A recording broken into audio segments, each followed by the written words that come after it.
For you. The spell will keep it from wilting. She said you would need it for the journey ahead.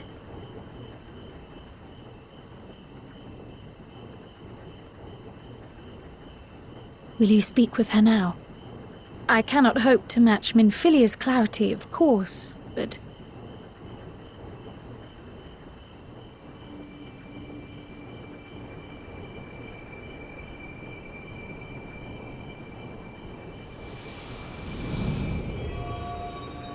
Thank you.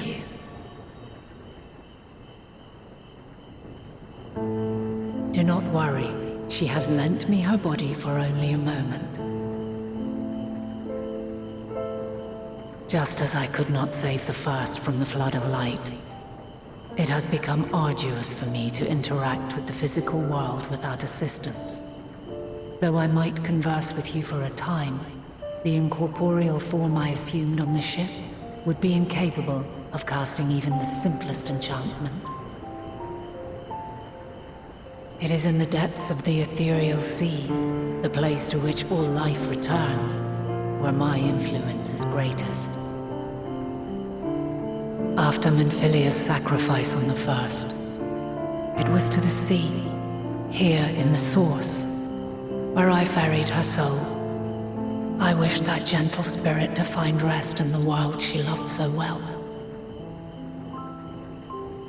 Her, and another who may yet have a part to play, though that will depend on you.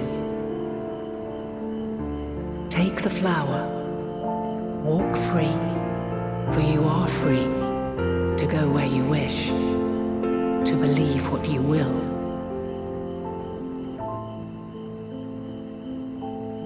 That bloom will be your guide, test and proof of your conviction. In darkness, seek joy. Surrender not to sadness, and see beyond despair. Walk free, and bear the light for others to follow. Together, raise it aloft and let it shine, till the end, blinding and radiant.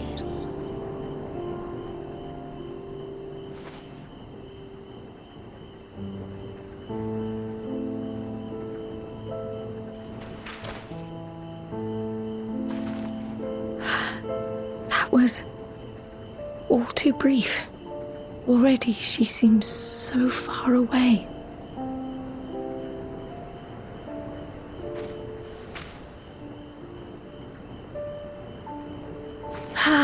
My apologies if I startled you. Ever since we began our descent into Labyrinthos, I had sensed another's will, straining to reach out. Even with my particular talents, though, I was unable to make a connection at first, so weak and tenuous it was. Once I took hold of that wispy thread, imagine my surprise to discover it was Heidelin herself. Needless to say, it seemed wise to learn what we could before letting go.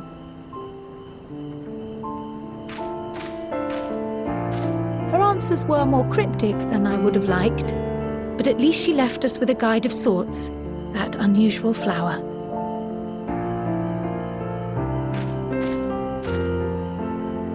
Yes, we are definitely making progress. You can't be serious! We've done nothing wrong!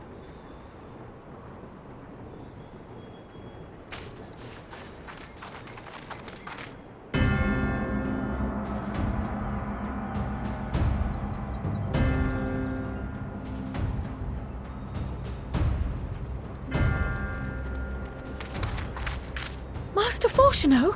What business has the Forum with us? Obstruction and suppression, apparently.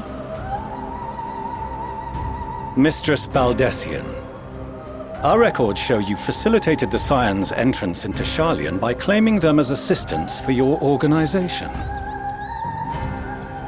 We are aware of your investigations. After alerting the major institutions to the presence of potential troublemakers, we received word from an Archean custodian. A group operating under the auspices of the students, skulking about Labyrinthos and engaging in clandestine behavior. Clandestine? We may not have entered Sharlayan as scions, but we did naught to conceal our identities. Our only purpose in this city is to seek the truth. I can think of no reason why our actions should warrant the Forum's intervention. 'Tis not our way to discourage the pursuit of knowledge, but the timing of such pursuits must be considered, not to mention their potential impact.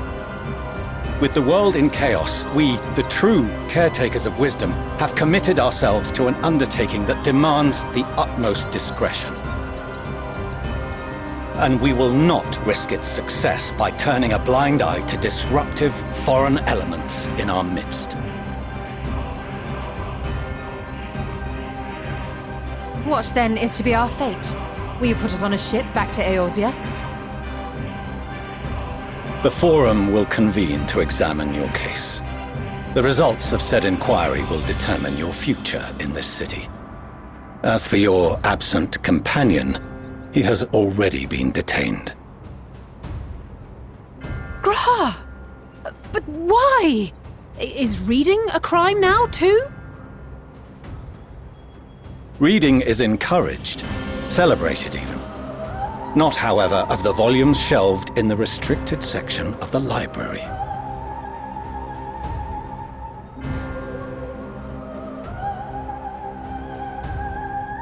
Refusing to comply will only make matters worse. Let us instead treat this as an opportunity to open a dialogue with the Forum.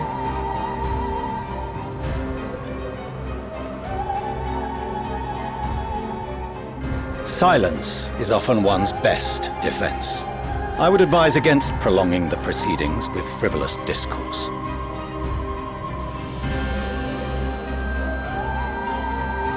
But enough. This is not the place for debate.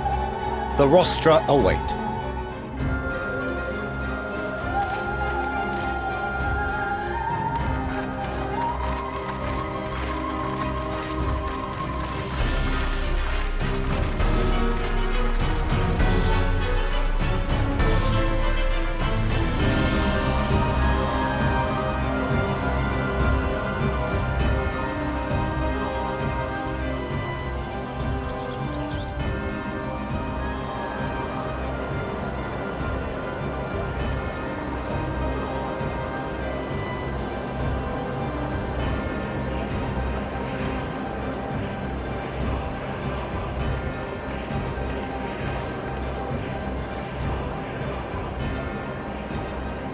Forgive me. I was careless. We would have been detained regardless. This way, at least, we managed to stay together.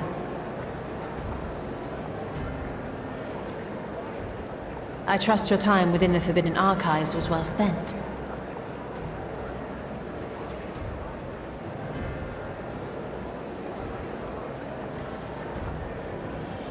The Forum will come to order!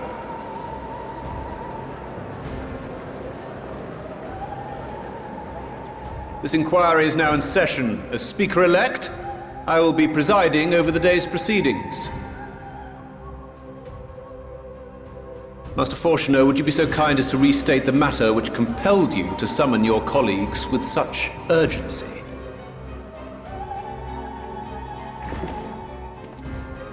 As you are all aware, we recently denied Eorzea's request for Sharlayan assistance. Since then, certain individuals dissatisfied with our decision have taken it upon themselves to interfere with our work. They entered our nation masquerading as associates of the students of Baldessian. But these malcontents are better known as the Scions of the Seventh Dawn.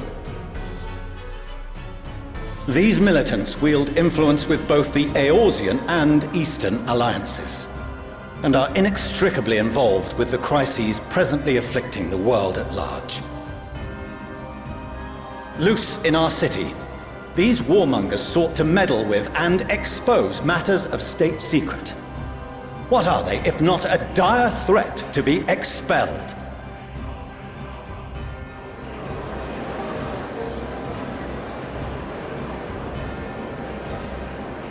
You have tarnished the good name of the students. Galuf would be ashamed.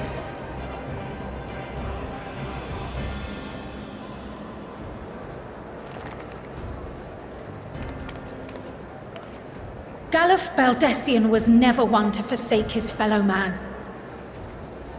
Even if this nation closed every door and retreated from the world, he would have found a way to help the Scions, help every soul of this star fight back against the coming doom.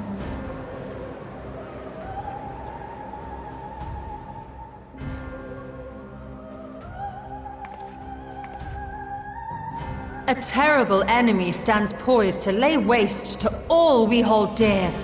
In the face of such madness, Eorzea reached out to Sharlayan, a respected ally, in the hopes of forming a united front. Was your curt dismissal truly the best you could offer? Or are you so preoccupied with your momentous duty of an age long past that even the end of the world is unworthy of your attention?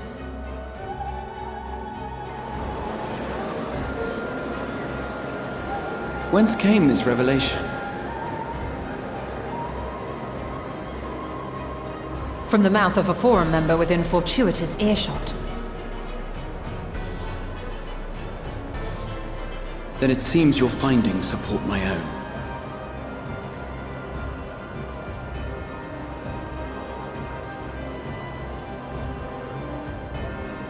The reason I visited the restricted shelves was to study records of the Forum's policymaking process, to better understand the historical trends underlying their most major decisions. At first glance, the positions of neutrality in war and the accumulation of knowledge above all else appear constant and consistent, the unchanging pillars of Sharlayan society. And once upon a time, I might have left it at that. These days, however, I am more attuned to the subtleties of governance, and so I noticed something odd.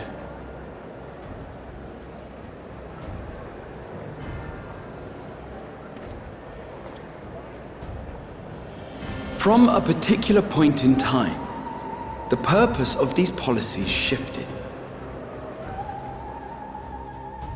No longer was knowledge preserved for the benefit of society.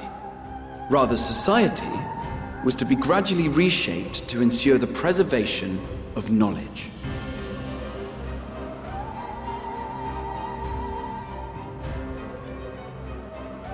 The most conspicuous and telling change was the one which befell Labyrinthos.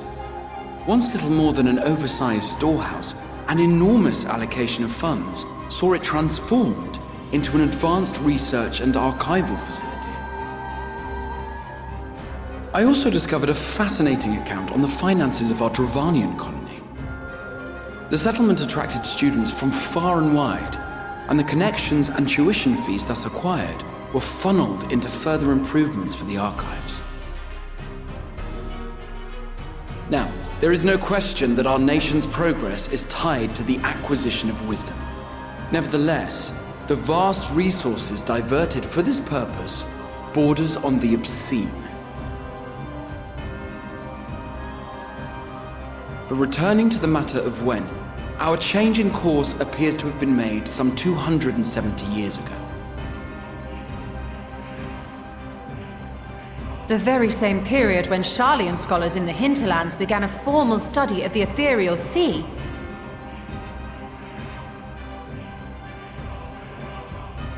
You found something, did you not? And whatever it was, gave rise to your oh-so-important duty.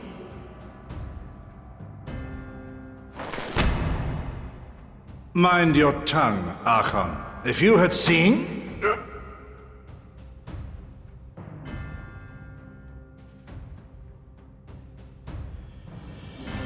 Yes, we are bound by a duty we cannot ignore. Knowing this, what would you have us do? Abandon our vital work and join you on the field of battle? We will never choose the way of the sword. We will fulfill our mission not through strife and bloodshed, but survival. Come what may, we shall live on. We must. Do as you must, then. But we Scions will fight until the heavens fall, until our last breath.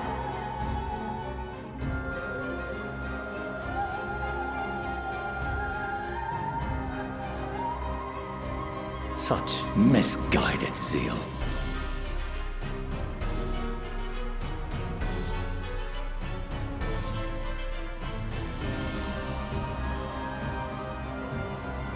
Father, Master Fortuno. I fail to understand the stance you have elected to take. But by the same token, I have yet to find a compelling argument to counter the challenge you put to us in Gridania. Still, in the midst of my uncertainty,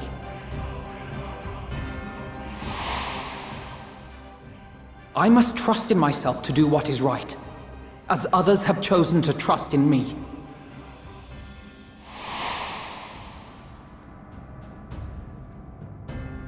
So I will continue, as I always have, weighing the consequences of my every action, and allowing my hope for the future to inform my decisions. That's quite enough. Have you all forgotten the reason for this assembly? Skolok Monteshane. He's the head of the Studium and an old friend of my grandfather's. Honestly, every discussion devolves into some interminable debate. Terrible habit. Let's return to the topic at hand,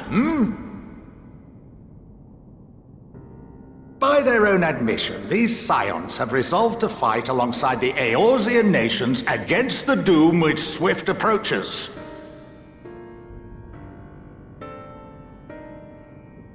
But there exists no evidence of an attempt to incite our citizens to do the same.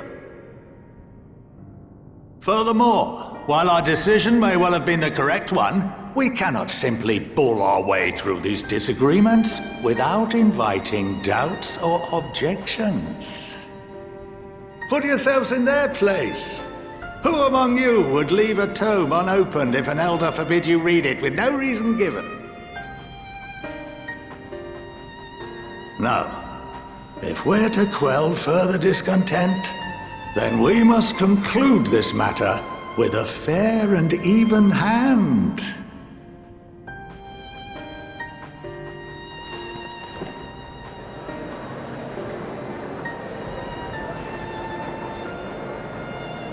Order! We will have order!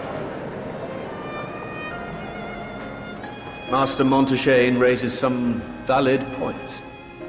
Keeping such concerns in mind, I propose we enforce the following measures. Until further notice, the students of Baldesion are to cease any and all activities within the domain of Sharlayan. You will also refrain from any further investigation into the Forum's decisions and duties. Failure to comply with these restrictions will result in the immediate expulsion of your Scion associates.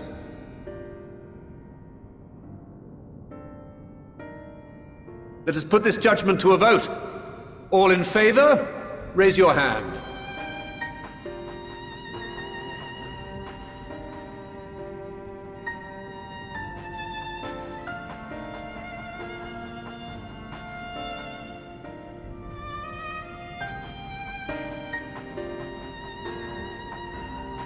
I count 51 for and 48 against. The proposal is passed. Students, Scions, you have heard the Forum's judgment. Pray abide by it, or face the consequences.